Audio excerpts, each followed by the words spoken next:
দর্শক, আপনাদের সাথে আছি আমি তানিয়া রহমান। আমরা আজকে আলোচনা করতে চাই সদ্য অনুষ্ঠিত হয়ে গেল যে উপজেলা নির্বাচন। আমরা দেখেছি সেই উপজেলা নির্বাচনে এখন পর্যন্ত 36.56% ভোট পড়েছে, তেমনটাই কিন্তু নির্বাচনের কমিশন থেকে কিন্তু জানানো হয়েছে। এবং প্রধান নির্বাচন কমিশনার সর্বশেষ তিনি যখন গণমাধ্যমের সাথে কথা বলেন তখন কিন্তু তিনি জানিয়ে দিয়েছিলেন যে রাজনৈতিকভাবে নির্বাচনে ব্যাপক অংশগ্রহণ হয়নি বলে ভোটাররা আসলে উপস্থিত হননি এবং তার জন্য ভোটের এই শতাংশটি কম পড়েছে। আলোচনা আমরা করতে চাই এই বিষয়টি নিয়ে যে কেন আসলে রাজনীতিবিদরা ব্যাপকভাবে অংশগ্রহণ করছেন না। আমরা সেই আলোচনা শুরু করবার আগে চলুন দর্শক প্রধান নির্বাচন কমিশনারের কথাটি শুনে আসে।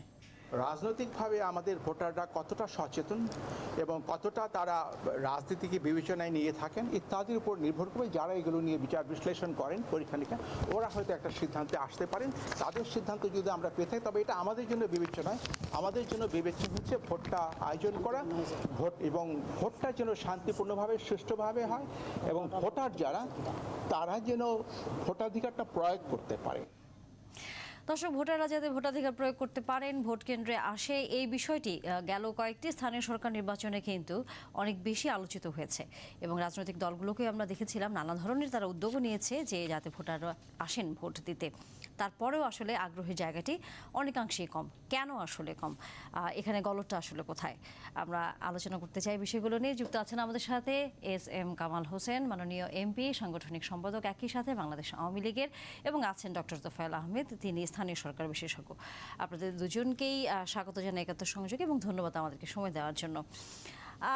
এস.এম. কামাল, আপনাকে দিয়ে যদি শুরু করি, যেহেতু আপনি ক্ষমতাসীন দলের প্রতিনিধিত্ব করছেন, এই যে ভোটাররা আসছে না নির্বাচনগুলোতে, স্থানীয় নির্বাচনে আমরা ইতিহাস ঘাটলে দেখি সবচেয়ে বেশি ভোটারের সংখ্যা বা শতাংশের সংখ্যাটি বেশি হতো, এবার ধীরে ধীরে সেটি অনেকটাই কমে আসছে।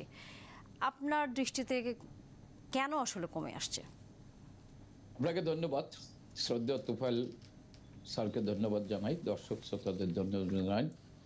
বিনয়ের সহিত আপনার কাছে আমি প্রথমেই একটু ক্ষমা চেয়ে নিচ্ছি যে বিষয়ে আলোচনা করছেন এই আলোচনা একটু পরে আসবো, কারণ আজকে একটা দিন 11ই জুন 2008 সালের 11ই জুন আজকের প্রধানমন্ত্রী বাঙালির অনুভূতি, শক্তি, সাহস, প্রেরণা, যিনি সততা, সাহসিকতা, দেশপ্রেম, যার দূরদর্শী নেতৃত্বের মধ্যে দিয়ে সকল ষড়যন্ত্র, সকল অপপ্রচার, মিথ্যাচারের বিরুদ্ধে লড়াই করে 21 বার মৃত্যুর মুখোমুখি দাঁড়িয়ে গণতন্ত্র পুনরুদ্ধার করে গণতন্ত্রকে প্রাতিষ্ঠানিক রূপ দেওয়ার আপ্রাণ চেষ্টা করেছিলেন এবং বাংলাদেশটাকে ঘুরে দাঁড় করিয়েছিলেন বঙ্গবন্ধুবিহীন বাংলাদেশে। সেই মানুষের অনুভূতিকে শেখ হাসিনাকে 1/11 তথাকথিত সরকার আজকের দিনে 11 মাস কারাগারে রেখে মানসিক নির্যাতনের মধ্যে দিয়ে শেখ হাসিনাকে সোলো পয়জন দিয়েও হত্যা করার ষড়যন্ত্র করা ছিল, এটা শোনা গিয়েছিল। সেই শেখ হাসিনা আজকের দিনে মুক্তি লাভ করেছিলেন 2008 সালের 11ই জুন। তার কারামুক্তির মধ্যে দিয়ে আবার বাংলাদেশে গণতন্ত্র মুক্তি পেয়েছিল এবং শেখ হাসিনা সেদিন যদি মুক্তি না পেত, গণতন্ত্র মুক্তি পেত না। আমি শুধু এইটুকুই বলতে চাই যে 2001 থেকে 2006 যাদের দুঃশাসনের কারণে, যাদের গুম, খুন, হত্যা, নিত্য প্রয়োজনীয় জিনিসের দাম বৃদ্ধি, সিন্ডিকেট গঠন করে টাকা লুটপাট, মাননীয় সংসদ সদস্যদের হত্যা, 21 আগস্টে গ্রেনেড হামলায় এত অত্যাচার, নির্যাতন একটি অন্ধকার যুগে যারা নিয়ে গিয়েছিল, যাদের কারণে যারা আবার যেন তেন প্রকারে ভোট ডাকাতি, ভোট চুরি করে ক্ষমতায় যেতে চেয়েছিল, 1,21,00,000 ভুয়া ভোটার করেছিল, 150 জন ছাত্র দলের ক্যাডারকে নিয়োগ দিয়ে আজিজ মার্কা নির্বাচন কমিশন করে যেন তেন একটি নির্বাচন করতে এসেছিল, তার বিরুদ্ধে কথা বলার আন্দোলন হয়েছিল। সেই আন্দোলনের প্রেক্ষাপটে বিএনপি জামাতের ব্যর্থতার কারণে 1/11 সরকার এসে, যিনি সবচাইতে 2001 থেকে 2006 সাল বেশি নির্যাতিত হয়েছেন, যাকে হত্যা করার পরিকল্পনা করা হয়েছিল, আপনারা সবাই জানেন, তাকেই প্রথম গ্রেপ্তার করেছিল জি, এবং জি। গ্রেপ্তারের মাননীয় মধ্যে এমপি, দিয়ে আমরা আজকে তাকে মুক্তি দেওয়া হয়েছিল। আজকে বঙ্গবন্ধু তনয় কারামুক্তির মধ্যে দিয়ে বাংলাদেশের মানুষ আবার গণতন্ত্র ফিরে পেয়েছিল, গণতন্ত্রের মুক্তি হয়েছিল। এই দিনের প্রতি আমি বঙ্গবন্ধু তনয়ের সুস্বাস্থ্য দীর্ঘায়ু কামনা করি। আপনি যেটা বলছেন, দেখেন প্রশ্নটা একটু সরি বোন, প্রশ্ন একটু আবার করলে একটু সেটি হচ্ছে এই যে স্থানীয় নির্বাচনগুলোতে আমরা আগে দেখতাম ভোটার উপস্থিতি বেশি ছিল, দিনকে দিন সেটি কমে আসছে। কেন আসলে ভোটাররা আগ্রহ প্রকাশ করছে না? আমি একজন রাজনৈতিক কর্মী হিসাবে প্রথম যেটা বলি, আমি নির্বাচন কমিশনকে ধন্যবাদ দিই যে তারা অতীতের তুলনায় কম সংঘাত মুক্ত একটি নির্বাচন করতে পেরেছে এবং জনগণ তার পছন্দমতো প্রার্থীকে ভোট দেওয়ার মতো সুযোগ পেয়েছেন। অতীতে যেমন 10টা হুন্ডা 20টা গুন্ডা দিয়ে ভোট কেন্দ্র দখল করে ব্যালট বাক্সে সিল মেরে ব্যালট পেপারে সিল মেরে ব্যালট বাক্সে ঢুকানো হতো, সেই কালচার কিন্তু এখন আর নাই। আজকে হ্যাঁ, জনগণ তার পছন্দমতো প্রার্থীকে ভোট দিচ্ছে, সংঘাত যে হয় না আমি বলবো না, কিন্তু অতীতের তুলনায় এবারের স্থানীয় সংসদ নির্বাচনের সংঘাত কিন্তু খুবই কম হয়েছে। আমরা হ্যাঁ, ভোটার সংখ্যা কমেছেন 36%, 37%, কোথাও 40%, কোথাও 50%ও ভোট হয়েছে। গড়ে হয়তো নির্বাচন কমিশন বলে 36%। এটা কয়েকটি কারণ হতে পারে। একটা হচ্ছে ধরেন নির্বাচন নিয়ে একটি শক্তি অস্বীকার করে নাই। আইনটি আওয়ামী লীগ একটা শক্তিশালী ফোর্স আছে, যেটা বিএনপি জামাত নেতৃত্ব দেয়, অতি বিপ্লবীর নেতৃত্ব দেয়, তাদের একটা নেগেটিভ প্রচার আছে নির্বাচন নিয়ে মানুষের ভিতর। আর একটা হচ্ছে মানুষ মনে করে যে তারা এখন খেয়ে পরে ভালো আছে, মানুষ তার খেয়ে পরে ভালো আছে। আমি আপনার বলি যে ভোটারদের ভোট কেন্দ্রে নিয়ে আসার জন্য যে উৎসাহ উদ্দীপনা লাগে, যে প্রতিযোগিতা লাগে, আমি মনে করি সেইটা তুলনামূলকভাবে কম ছিল, যার ফলে কারণ ভোটারদের কিন্তু এই যে প্রতিযোগিতামূলক নির্বাচনটা শেষ পর্যন্ত হচ্ছে না, আপনি নিজেও কিন্তু বললেন যে এই কারণে ভোটাররা হয়তো আগ্রহ প্রকাশ করছে না। আমরা আলোচনায় আছি, আপনিও আছেন আমাদের সাথে। ডক্টর তোফায়েল আহমেদ, আপনার কাছে একটু আসতে চাই। যেটি আমাদের আরেকজন অতিথি বললেন যে কম সংঘাত এবং জনগণ পছন্দের প্রার্থীকে ভোট দিতে পেরেছে বলেই আসলে এখানে সেরকম কোনো ধরনের সংঘাত তৈরি হয়নি। কিন্তু ঘটনা তো তাহলে উল্টা হওয়ার কথা, যে সংঘাত কম হয়েছে, তার মানে ভোটারদের ভিতর নিরাপত্তার অভাব নেই। পছন্দের প্রার্থী যদি সে দিতে আগ্রহ প্রকাশ করে তাহলে তার আরো উৎসাহ নিয়ে ভোট কেন্দ্রে যাওয়ার কথা। ঘটনা তো তাহলে উল্টা।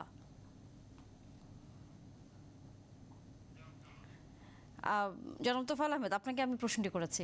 আচ্ছা, আমাকে প্রশ্ন করেছেন? জি, ধন্যবাদ। আমার মনে হয় যে প্রশ্নটা আপনি করলেন, এত কম কেন ভোটার উপস্থিতি, এই প্রশ্নটা প্রত্যেকদিন প্রত্যেকটা চ্যানেলে একাধিক টক শোতে আলোচিত হচ্ছে এবং কোথাও এটার কোনো সদুত্তর নেই। আর ভোটার উপস্থিতি, ভোটের বিভিন্ন আচরণ, এগুলো বিশ্লেষণ করার জন্য যেই তথ্য সংগ্রহ এবং সন্নিবেশ করা প্রয়োজন, আমার পক্ষে সেই সব তথ্য সংগ্রহ সন্নিবেশ সম্ভব হয়নি বা হয় না, বা আমি এখন কোনো এখানে আগ্রহ পাচ্ছি না। কারণ ইলেকশন, বাংলাদেশের যে উপজেলা পরিষদ নির্বাচন, এটা কোনো একটা তাত্ত্বিকভাবে বিশ্লেষণযোগ্য নির্বাচন বলে আমার মনে হয় না। সুতরাং এগুলো নিয়ে খুব একটা আগ্রহ আমার ছিল না, যার ফলে আমি এটা বিশ্বাস করিনি। তবে হ্যাঁ, 30%, 70% ভোট তো কম না, এটা অনেক ভোট। এত সংখ্যক ভোটার যদি ইলেকশনে যায়, ভোট তো এটা বৈধ হয়ে গেছে। আপনি কম হয়েছে বেশি হয়েছে এই প্রশ্ন আমরা কেন উঠাচ্ছি? কারণ এই যে বর্তমান যে নির্বাচন পদ্ধতি, যে রাজনৈতিক প্রেক্ষাপট এর পিছনে আছে, এর থেকে বেশি ভোটার কিভাবে আসবে, মানে কিভাবে আশা করে? যেখানে বিভিন্ন দলগুলোর অংশগ্রহণ নাই, যেখানে উপজেলা পরিষদ নামে যে প্রতিষ্ঠানটি, সেটির সাথে জনগণের তেমন কোনো সম্পর্ক নাই। এটা এমন কোনো গুডস অ্যান্ড সার্ভিসেস জনগণকে ডেলিভারি দেয় নাই, জনগণ ঝাঁপিয়ে পড়বে এখানে ইলেকশন করার জন্য।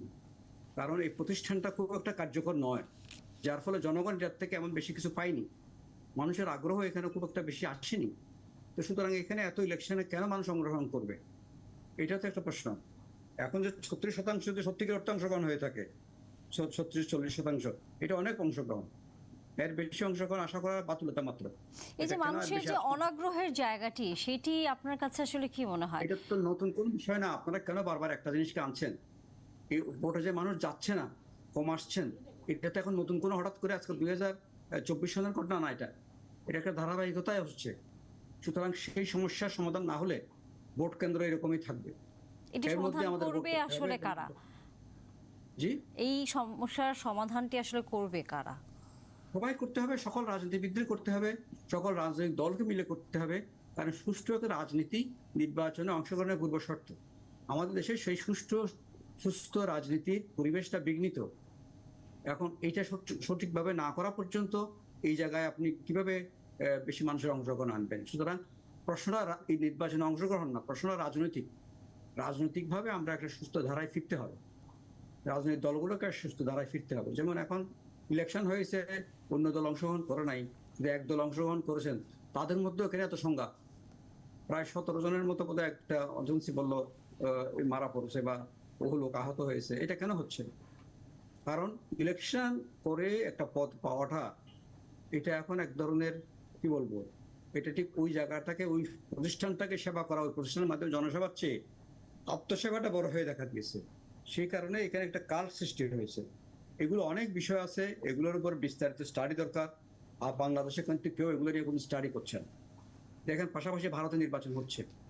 ভারতের নির্বাচনের বিশ্লেষণগুলো আপনি যদি দেখেন, প্রত্যেকটা কনস্টিটুয়েন্সির, প্রত্যেকটা ক্যান্ডিডেটের, প্রত্যেকটা দলের কিভাবে চুলছাড়া বিশ্লেষণ, এখানে রাজনীতিবিদদের উপরে, এই একাডেমিক দিক থেকে, সাংবাদিকতার দিক থেকে, জনগণের দিক থেকে কত রকম বিশ্লেষণ হচ্ছে। আমার এখানে কি কোনো কিছু বিশ্লেষণ আছে? আমাদের এখানে আগে এক সময় কিছু তথাকথিত পর্যবেক্ষক থাকতেন, তারা যেতেন আসতেন, কিন্তু কোনো বিশ্লেষণমূলক রিপোর্ট পেতাম না। এখন বোধহয় সেটাও উঠে গেছে, সেটাও দেখতে পাচ্ছি না। এখন নির্বাচন কমিশন যা বলছেন তাই আমরা শুনছি। আর আপনারা মাঝে মাঝে প্রোগ্রাম করে কতগুলো বলছেন, কিছু পত্রপত্রিকা বিশ্লেষণ আসছে, কিন্তু কথা হচ্ছে এটি এইভাবে তো হঠাৎ করে জনগণের অংশগ্রহণ বৃদ্ধি করার কোনো সম্ভাবনা নাই। এটা দীর্ঘদিন ধরে হয়ে আসছে। এই এটা দীর্ঘদিনের আবার আপনি দীর্ঘদিন যে ধরে এটাকে আবার এটাতে আসলে সামনের দিনগুলোতে রাজনৈতিক যে সুস্থ ধারা বা গণতন্ত্র অব্যাহত রাখার যে কথাটি বারবার সবসময় আসে, সেখানে তো নিশ্চয়ই একটি নেতিবাচক প্রভাব পড়তে যাবে। যদি সাধারণ মানুষের ভিতরে আগ্রহের জায়গাটি দিনকে দিন কমে যায়, আমরা যতটুকু দেখেছি, কারণ তার উদাহরণ কিন্তু এই জাতীয় সংসদ নির্বাচনেও দেখা গেছে যে স্বতন্ত্র প্রার্থী যেভাবে সবচেয়ে বেশি সংখ্যাগরিষ্ঠতা নিয়ে নির্বাচিত হয়েছে, সেখানে বিরোধী দলের সংখ্যা অনেক কম এবং সাধারণ মানুষের সেখানের আগ্রহের জায়গা অনেকটাই কম ছিল। এটি তো নাই, স্বতন্ত্র আসছেন, বিরোধী দল তো মাঠে নাই, সেখানে স্বতন্ত্ররা আসছেন। এটাই তো একটা রাজনীতির মধ্যে আমাদের একটা বড় ধরনের গুণগত পরিবর্তন হয়েছে। সেই পরিবর্তনটা কি ইতিবাচক রাজনীতির পক্ষে না নেতিবাচক রাজনীতির পক্ষে গেছে, সেটা বিশ্লেষণ এখন সময় সাপেক্ষ, দুরূহ ব্যাপার। কিন্তু কথা হচ্ছে, মানুষ কিন্তু সবগুলো দেখে শুনে মানুষের পক্ষে। একজন মানুষ কেন ভোট কেন্দ্রে আসবেন, তার ইনসেন্টিভটা কি, তার প্রণোদনা কি, সেটা যদি দেখেন, সেজন্য মানুষের সিদ্ধান্ত মানুষ নিচ্ছে আসবেন কি আসবেন না। আর আমি যেটা বললাম, আমি নির্বাচনের চেয়ে পরিষদের কার্যক্রম নিয়ে বেশি আগ্রহী। দর্শক, আমরা যেমনটা আলোচনা করছিলাম উপজেলা নির্বাচনের আসলে সর্বশেষ যেই নানা ধরনের দিক সামনে এসেছে সেগুলো নিয়ে আরেকটি খবর একটু জানিয়ে দিই যে এই উপজেলা নির্বাচনে রাজনৈতিক কোনো প্রতিপক্ষ না থাকলে উপজেলা নির্বাচনে নিহত হয়েছে এখন পর্যন্ত 7 জন এবং আহত হয়েছে প্রায় 1000 এবং বিভিন্ন মামলার আসামি আমরা দেখেছি যে 172 জনকে করা হয়েছে এবং সেখানে ক্ষমতাসীন দল আওয়ামী লীগের নেতারাই পরস্পরের বিরুদ্ধে প্রার্থী হবার যে বিভেদ সেটি খুবই প্রকট আকারে দেখা গেছে এবং সেই দ্বন্দ্বটি দেখা গেছে তৃণমূলে। আমাদের সাথে এর মধ্যে দর্শক অতিথিরা যুক্ত আছেন এবং এরই মধ্যে আরেকজন অতিথি যুক্ত হয়েছেন আশিস সৈকত, প্রধান বার্তা সম্পাদক ইন্ডিপেন্ডেন্ট টেলিভিশনের। অসংখ্য ধন্যবাদ আশিস সৈকত, যুক্ত হয়েছেন আপনি আমাদের সাথে।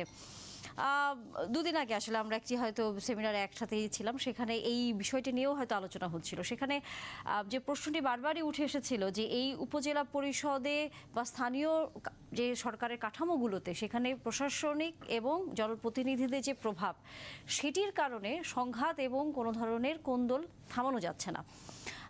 আপনার দৃষ্টিতে আসলে এই বিষয়ে পর্যবেক্ষণটি কি? মানে আমাকে বলছেন? জি না, আপনি আসলে যে আলোচনা সভাটির কথা বলছিলেন ওই দিন, আপনিও ছিলেন, অধ্যাপক তোফায়েল আহমেদ স্যারও ছিলেন।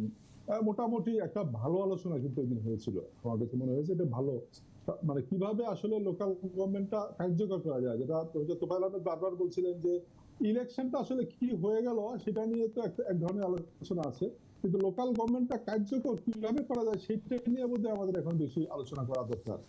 কারণ নামেই একটা লোকাল গভর্নমেন্ট আমরা করে বসিয়ে রাখলাম, একটা উপজেলা পরিষদ দিয়ে বসিয়ে রাখলাম ছোট জগন্নাথের মতো। সেখানে আমলারা সেখানে প্রভাব খাটাবে, সেখানে এমপিরা সেখানে প্রভাব খাটাবে, সেখানে কতটুক আসলে এই স্থানীয় সরকারটা কাজ করতে পারবে সেই জায়গাটাই বোধহয় আলোচনার এখন সুযোগ তৈরি হয়েছে। তবে এটা ঠিক যে আসলে কিন্তু যদি পিপলস পার্টিসিপেশন, মানে গোড়াটা তো আবার নির্বাচন, পিপলস পার্টিসিপেশন যদি আসলে নির্বাচনে না থাকে তাহলে কিন্তু সেই জনপ্রতিনিধি অত শক্তিশালী হতে পারে না। যেমনটা আমরা দেখছি যে ক্রমশ কিন্তু ভোটার উপস্থিতি, আপনি যদি উপজেলা নির্বাচনের কয়েক ধাপে যদি দেখেন, প্রথম ধাপের চেয়ে কিন্তু পরের ধাপে কমেছে, মানে ক্রমশ কিন্তু ভোটার উপস্থিতি কমেছে এবং মানুষের আগ্রহ কমেছে। আওয়ামী লীগেরও যে ভোট, সেই ভোটাররাও কিন্তু ভোট কেন্দ্রে ভোট দিতে যাচ্ছে না, মানে সেই সংখ্যকও যাচ্ছে না, কারণ আওয়ামী লীগের ভোট তো নিশ্চয়ই 33, 34, 35% কম না টোটাল ভোটারে, কিন্তু সেই ভোটাররাও ভোট দিতে যাচ্ছে না, ফলে ভোটের সংখ্যা কমে যাচ্ছে। তো সেই জায়গায় এই যে অল্প সংখ্যক মানুষের ভোটের যে প্রতিনিধি নির্বাচিত যারা হচ্ছেন, চেয়ারম্যান হচ্ছেন, ভাইস চেয়ারম্যান হচ্ছেন, অনেক ক্ষেত্রে প্রতিদ্বন্দ্বিতাহীনভাবে নির্বাচিত হচ্ছেন, তো তারা কতটুকু শক্তভাবে দাঁড়াতে পারবেন, শক্তভাবে জনপ্রতিনিধি হিসাবে কাজ করতে পারবেন, সেটা কিন্তু একটা বেসিক প্রশ্ন। যদিও আমরা নির্বাচন না কাঠামো নিয়ে আলোচনা করতে চাই, কিন্তু এইটা কিন্তু একটা একেবারে গোড়ার জায়গা। এই জায়গাটা যদি শক্ত না হয় তাহলে কিন্তু প্রতিনিধিত্বটা শক্তিশালী হবে না। সেই জায়গায় আপনি যে প্রসঙ্গটি তুলেছেন যে আওয়ামী লীগের অনেক ভোটাররাই আসলে যান না হচ্ছে ভোট দিতে, যেহেতু আমাদের সাথে একজন প্রতিনিধি আছেন এবং মাননীয় এমপি আছেন SM কামাল হোসেন, এই যে প্রসঙ্গগুলো বারবার উঠে আসছে যে আওয়ামী লীগের যে ভোটার তারাও আগ্রহ দেখান না ভোট কেন্দ্রে যেতে, এই গেল কয়েকটি স্থানীয় সরকার নির্বাচনে দেখা গেছে। এটিকে যে একই দল থেকে অনেক প্রার্থী এবং ভিতরের যে কোন্দলটি পারস্পরিক বিরোধী পক্ষ হিসেবে দাঁড়িয়ে যাওয়া, এটি অন্যতম কারণ কিনা? না, এইটা কারণ না। দেখেন, আওয়ামী লীগের নেতাকর্মীরা, তৃণমূলের নেতাকর্মীরা শক্তিশালী প্রতিপক্ষ যদি থাকে তাহলে দেখবেন তারা আন্তরিকভাবে, কিন্তু আওয়ামী লীগ যখন আওয়ামী লীগের প্রতিপক্ষ হচ্ছে, আমার শেষ করতে দেন, আন্তরিকভাবে সিরিয়াসলি মাঠে নামে। এইখানে তৃণমূলের যারা সমর্থক তারা যখন দেখে মানে আমি প্রতিদ্বন্দ্বিতা হচ্ছি, তখন এই আগ্রহটা হারে, এটি বাস্তবতা। যে আমাদের সমর্থকই তো, বা আমাদের দলের যে কোনো নেতা একজন জিততেছে, ঝামেলা মুক্ত থাকতেছে, এটা কিছুটা আছে। আর একটা হচ্ছে যারা প্রার্থী তারা ভোটারদের কাছে যেতে হবে, ভোটারদের আনতে হবে। আমি একটা উদাহরণ দেখেন, আমি সংসদ সদস্য হয়েছি, আমার এলাকায় আপনি খোঁজ নিয়ে দেখেন, আপনাদের মিডিয়া খুব শক্তিশালী, প্রত্যেকটা মিডিয়া খুলনায় শহরে, এবং 43.33% ভোট কাস্ট হয়েছে। আগের দিন রাতে বোমাবাজি হয়েছে, ভোট নির্বাচনের দিন সকালে একটা কেন্দ্রে আগুন ধরিয়ে দেওয়া হয়েছে। তারপরেও কিন্তু এই ভোটার, আমি আমার তৃণমূলের নেতাদের ওইভাবে অর্গানাইজ করছি যে ভোটারদের বাড়ি বাড়ি গিয়ে ভোট কেন্দ্রে আনতে হবে। মানুষ কিন্তু অতীত নির্বাচনে, তোফায়েল চাল নির্বাচন বিশেষজ্ঞ আমার সাংবাদিক আশিদা আছে, সবাই জানেন যে মানুষকে কিন্তু গ্রাম অঞ্চলে হোক, আগে মানুষকে ধরেন বাড়ি বাড়ি যে ডাইকে আনা হইতো, এখন বাড়ি বাড়ি, আপনি যেটা বাস্তবতা, যেটা হয়তো কেউ বলতো আচরণবিধি লঙ্ঘন হবে কিনা, যে বাড়ি বাড়ি এখন ভ্যান পাঠাই দিতে হয়, এগুলো পাঠাই দিয়ে লোক ভোটারদের আনতে হয় বাড়ি বাড়ি। কিন্তু এই অবস্থাতে যেতে হলো কেন? বারবারই তো সেই বিষয়টি বারবার আসছে, যে বাড়ি বাড়ি গিয়ে হচ্ছে ভ্যান পাঠায়, বাড়ি বাড়ি যাইয়ে পৃথিবীর যে কোনো দেশে নির্বাচন হোক ভোটারদের ওইভাবে আনতে হয় ভোট কেন্দ্রে। এখন আপনারা যদি অন্য কিছু ভাবেন, কেউ যদি বলে যে বাড়ি বাড়ি যে ভোটারদের দাওয়াত না দিলে ভোটাররা এমনি চলে আসবে, এইটা কোনো নির্বাচনে আসবে না। বাড়ি বাড়ি গিয়ে প্রার্থীরা তাহলে মাঠে কাজ করে কি কারণে? প্রার্থীরা বাড়ি বাড়ি যায় কি জন্য? কেন? একই সাথে কি আপনি এটা মনে করেন না যে যে প্রার্থীটা নির্বাচনে দাঁড়াচ্ছে, ভোটারের আগ্রহের জায়গাটা যে সে তার পছন্দের প্রার্থীকে তো আসলে পাচ্ছে না, পছন্দের প্রার্থীকে ভোট দেবে, কিন্তু ভোটের সময় আপনার নিজের আপন ভাইকেও ভোট কেন্দ্রে যাওয়ার জন্য দাওয়াত দিতে হয়। আপনি না বললে যে আমার ভোটটা কাজ কর, না বললে সেও অভিমান করে বাসায় বসে থাকে, দলের সমর্থক হইলেও যে আমারে বললো না ভোটের সময়। আপনি যেটা আনতে হবে কেন? এটি এখনো যারা বলে যে আমি নির্বাচনে দাঁড়ায় গেলেই খালি একটা বক্তৃতা দিলেই ভোটাররা ভোট কেন্দ্রে চলে আসবেন না। কিন্তু অবশ্যই, কিন্তু ভোটাররা একই সাথে ভোটের সময় তো অনেক কিছু হিসেব নিকেশ করেন যে যিনি না, দাঁড়িয়েছেন ভোটার- তার ভোটাররা আগে আমি আপনার পিছিয়ে কি ভোটার- ধরনের আমি আপনার ভোটাররা হিসেব নিকেশ করে। জি এখানে ধরেন বাংলাদেশের রাজনীতির প্রেক্ষাপটে বাস্তবতা, আওয়ামী লীগ মুক্তিযুদ্ধের দল আর এন্টি আওয়ামী লীগ একটা শক্তি, সেই শক্তিটা নির্বাচনে আসে না। তখন যারা আওয়ামী লীগের সমর্থক ও সাধারণ ভোটাররাও তারা মনে করে আওয়ামী লীগের ভিতরে প্রতিযোগিতা হচ্ছে, যে কোনো একজন তো জিতবেই। যার ফলে অনেক সাধারণ ভোটারকে ডেকে না আনলে ভোট কেন্দ্রে ভোটের উপস্থিতি কম হয়। এখানে যারা ধরেন আমার কাছে খবর আছে অনেক উপজেলায় 50% উপরে ভোট কাস্ট হয়েছে, আবার অনেক উপজেলায় আপনার 30-এর নিচেই চলে আসছে। এটা একটা বিষয়, কিন্তু আরেকটি বিষয় ডক্টর তোফায়েল আহমেদ যে কথাটি বারবার বলছেন এবং আশিস সৈকত কিছুটা হয়তো তুলেছিলেন, সেটি হচ্ছে যে এই স্থানীয় সরকার কাঠামোগুলোতে যে ব্যবস্থাপনাগুলো আছে সেখানে স্থানীয় রাজনীতিবিদদের, জনপ্রতিনিধিদের, আমলাদের, প্রশাসনের যে প্রভাব সেটি যদি আসলে মুক্ত করা না যায় তাহলে আসলে এই বিষয়গুলো খুব একটা কার্যকর কোনো ভূমিকা হবে না। মানে ভোট হয়তো হবে, মানুষ যার আগ্রহ হবে সে যাবে, যার আগ্রহ হবে না সে যাবে না, কিন্তু দিন শেষে তো এই কাঠামোগুলো তো এক অর্থে অকার্যকর হয়ে যাচ্ছে। সেইখানে ক্ষমতাসীন দল হিসেবে আপনারা কতটুকু প্রভাব আমি করবার একটা চিন্তা কথা ভাবনা বলে যে করছেন? আমলারা নিয়ন্ত্রণ করে, আমি এটা বিশ্বাস করি না।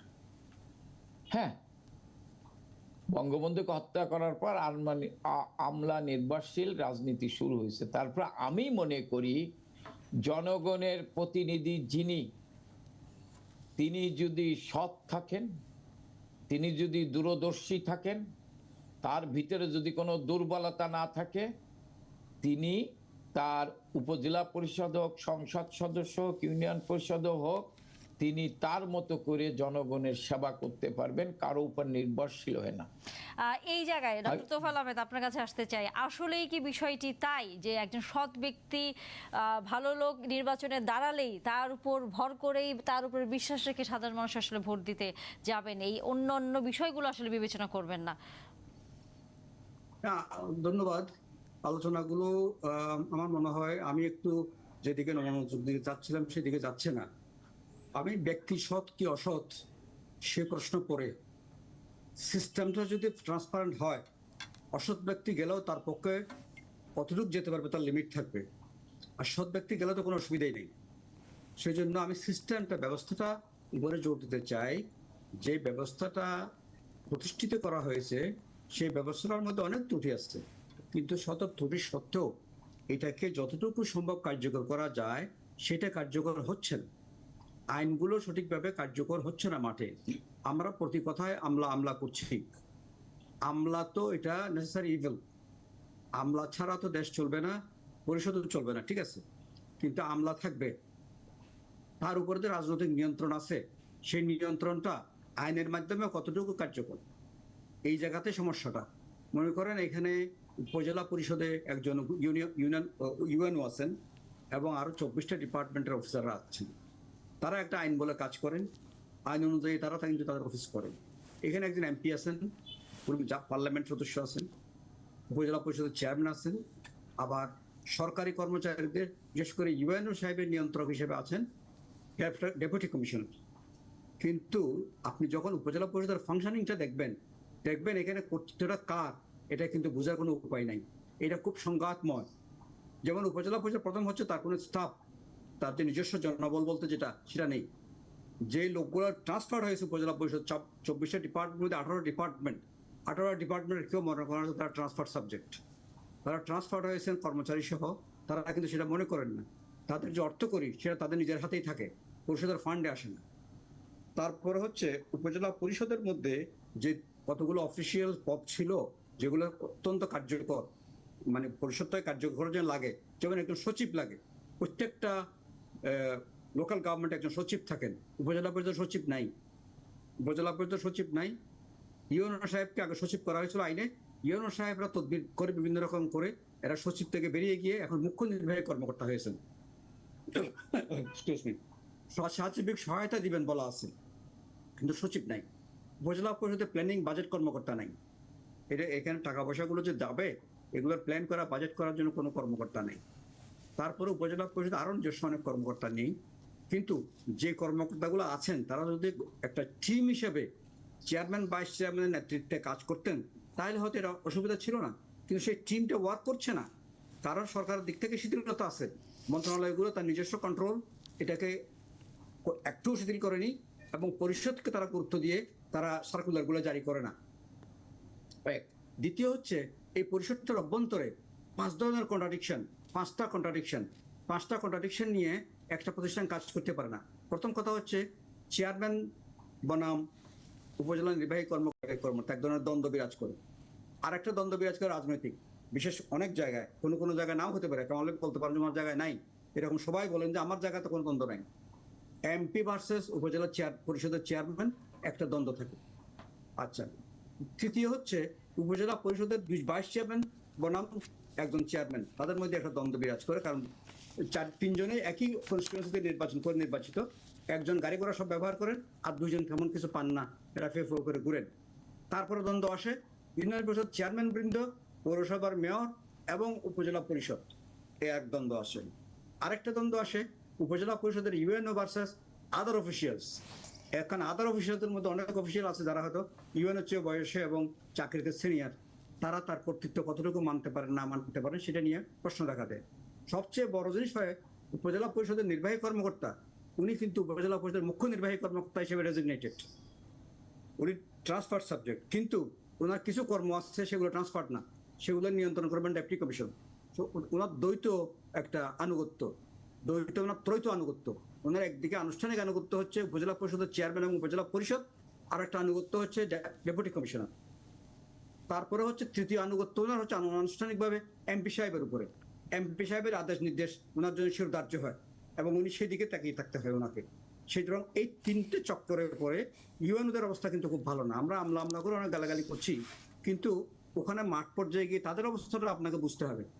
আচ্ছা, এখন হচ্ছে যে সব ডিপার্টমেন্টগুলো আছেন, কৃষি, মৎস্য, পরিসম্পদ, সমাজসেবা, এদের যে ফান্ডগুলো আছে, এদের যে কার্যক্রমগুলো আছে, এরা তাদের উপরস্থ অফিসের নিয়ন্ত্রণে, অফিসের নির্দেশনায় পরিচালিত হচ্ছে। কথা ছিল যে এদের ফান্ড ট্রান্সফার হবে উপজেলা পরিষদে বসে তারা তাদের কার্যক্রমগুলোর পরিকল্পনা করবেন অর্থাৎ এবং বাস্তবায়ন করবেন। ডক্টর তোফায়েল আহমেদ, আপনি যেভাবে পুরো প্রক্রিয়াটা সম্পর্কে ধারণা দিচ্ছেন বা ব্যাখ্যাটা দিচ্ছেন, তাতে তো বলা যায় পুরো প্রক্রিয়ার মধ্যেই এক ধরনের সমন্বয়হীনতা এবং কাজ আসলে কার কি, কে কতটুকু ক্ষমতা দিয়ে আসলে কাজটি করবে সেটির এক ধরনের গরমিল আছে। তাহলে এই স্থানীয় সরকারের যে ব্যবস্থাগুলো সেগুলো শেষ পর্যন্ত তো আসলে অপেক্ষাই করতে থাকে উপরের নির্দেশ অথবা সরকারের দিকে, যারা হয়তো মন্ত্রণালয় থেকে কোনো একটি হয়তো কিছু করবেন তখন হয়তো বা। তাহলে এই স্থানীয় সরকারের ব্যবস্থাপনাগুলো আসলে কতটুকু এখন প্রয়োজনে আছে? দর্শক, যেমনটা আমরা আলোচনা করছিলাম উপজেলা নির্বাচনের সর্বশেষ নানা রকম দিক নিয়ে, আশিস সৈকত, আপনার কাছে যে প্রশ্নটা রেখে গিয়েছিলাম যে শেষ পর্যন্ত আসলে স্থানীয় সরকারের এই কাঠামোগুলো কতটুকু সাধারণ মানুষের জন্য আসলে কার্যকর কোনো ভূমিকা রাখছে, যখন প্রভাবটা রাজনৈতিকভাবে অনেক প্রকট আকার ধারণ করেছে দিনকে দিন? রাজনৈতিক সিদ্ধান্ত নিতে হবে।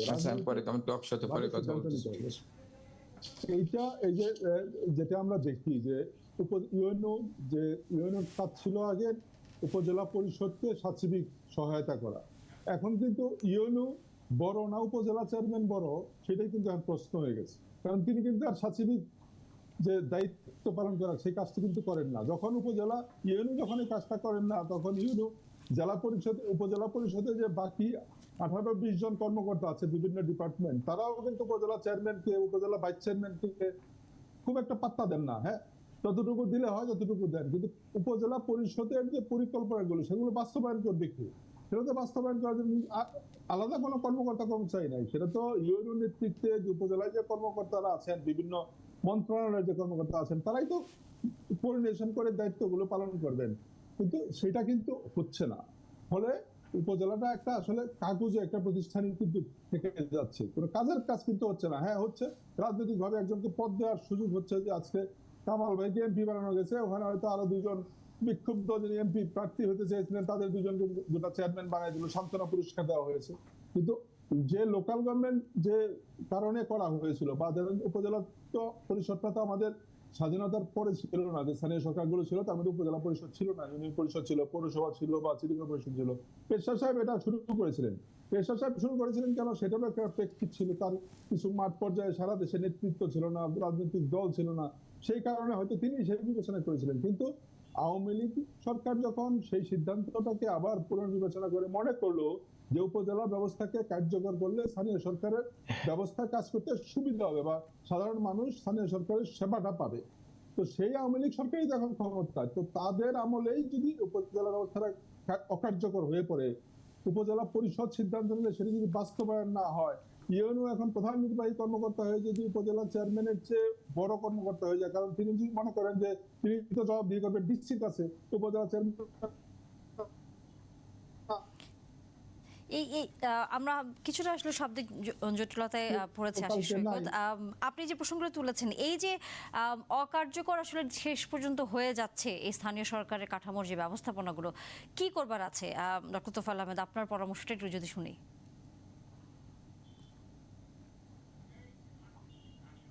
আমরা আপনার কথা শুনতে পাচ্ছি না।